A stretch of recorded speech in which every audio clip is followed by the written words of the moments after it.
This woman is having a water birth. The baby was taken out of the water without crying. The exhausted woman wants to hold the baby. The sad doctor looks at the midwife next to her. Everyone is very quiet, because everyone there knew that the baby had died 3 weeks before. The woman's name was Fiona. After the pregnancy test 3 weeks ago, she was driving home with her husband. The car suddenly rattled for no apparent reason. Then the airbag burst. She lost control of the car and crashed into a tree on the side of the road. A passing driver came to the rescue. The husband died in the driver's seat. Fiona was thrown out of the car. She asked the driver to call her Dr. Candy. The driver then saw that Fiona was pregnant. Her pants were red with blood. Fiona was pulled to Candy's private clinic. Looking at Fiona on the surveillance camera, Candy warned her assistant not to call the hospital, even though they just found the fetus dead. But she knew Fiona would never agree to induce labor. That's why Fiona came here without going to the hospital. After the bleeding stopped, Fiona went home alone. She continued to nurse the baby as usual, until today 3 weeks later. Fiona was at the store when her water broke. It came out all bright red. The shop assistant was shocked. Fiona fainted. She gave birth to her lifeless baby at Candy's clinic. Candy instructed her assistant to go through the entire process. She told the assistant to suck the amniotic fluid out of the baby's mouth,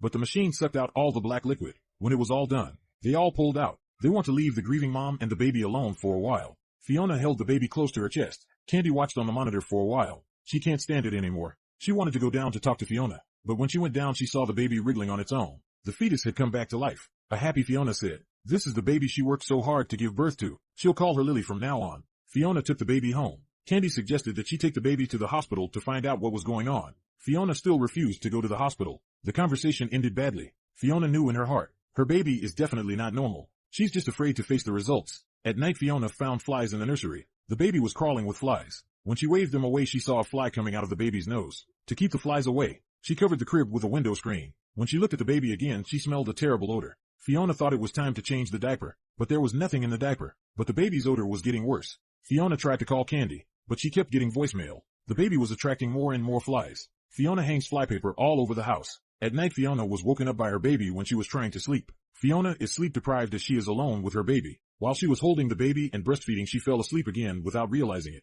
I don't know how long it took. Fiona was suddenly woken up by pain. The baby was biting her like crazy. Fiona pushed the baby away. From that day on, she realized that the baby would spit out all the milk. Only when it was mixed with blood could it be eaten. Looking at her sleeping baby, bloody Fiona thought about it all night and came up with an idea. The next day she took her baby to the supermarket. She found fresh beef. When she got home she poured all the blood out of the beef and put it in a bottle. Then she tried to see if the baby would Lily. Slowly, she noticed something strange about the baby. The baby couldn't breastfeed. Instead it sucked blood. Fiona tried to buy cow's blood to feed Lily, but she spat it out. It seems that the baby can only be normalized by drinking human blood. Fiona can't think of any other way so she feeds Lily with her own blood. There was a knock on the door. Fiona looked through the cat's eye. It was Dr. Palm. Fiona knows that Palm is a friend of her mother-in-law, but her mother-in-law is fighting her for custody of the child. So she pretended she wasn't home and didn't let Palm in. Fiona's instincts were right. The judge's mother-in-law approached Palm privately. She asked Palm to come up with a diagnosis to prove that Fiona was not physically fit to raise the child. Palm was pressured to agree. Fiona fed the baby with her own blood for a few days,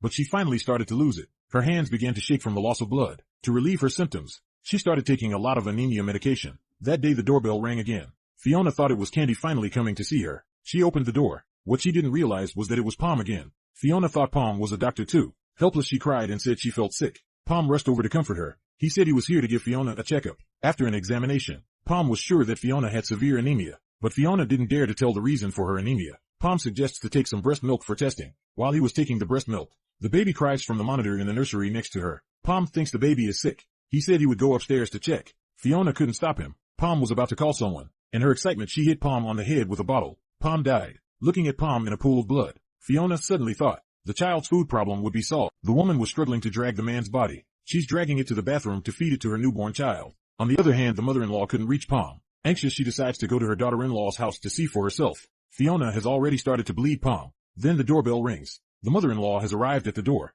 Fiona speeds up her work. After waiting for a long time she realized that the door was unlocked. So she pushed the door open and came in herself. Fiona was ready to feed the baby with a filled bottle. Her mother-in-law was calling her name as she came upstairs. Fiona said she was feeding the baby. She asked her mother-in-law to make some tea. When she said yes, she took the bottle and fed the baby. But she couldn't get the baby to drink. Fiona checked and found that the nipple was clogged. She tried to open it in a hurry. The bottle fell to the ground. The mother-in-law downstairs heard the noise through her listening device. Fiona takes the bottle and prepares to fill it with another bottle of blood. Granny listened carefully and felt that the sound was not right. She tries to sneak upstairs to take a look. Fiona heard footsteps. She washes the blood off her hands. She pretends she's just taking a shower. Grandma asked to see her granddaughter. Fiona took her downstairs on the pretext that the baby was fast asleep. She wanted to wait until the baby woke up, but Fiona said she didn't feel well and wanted to sleep. She asked her to come back tomorrow. Granny was about to leave. Suddenly she saw Pom's cell phone on the floor. She immediately felt that something was wrong, so she said she had to go to the toilet. Fiona saw her going to the toilet. She ran to the monitor to make sure the child was still sleeping.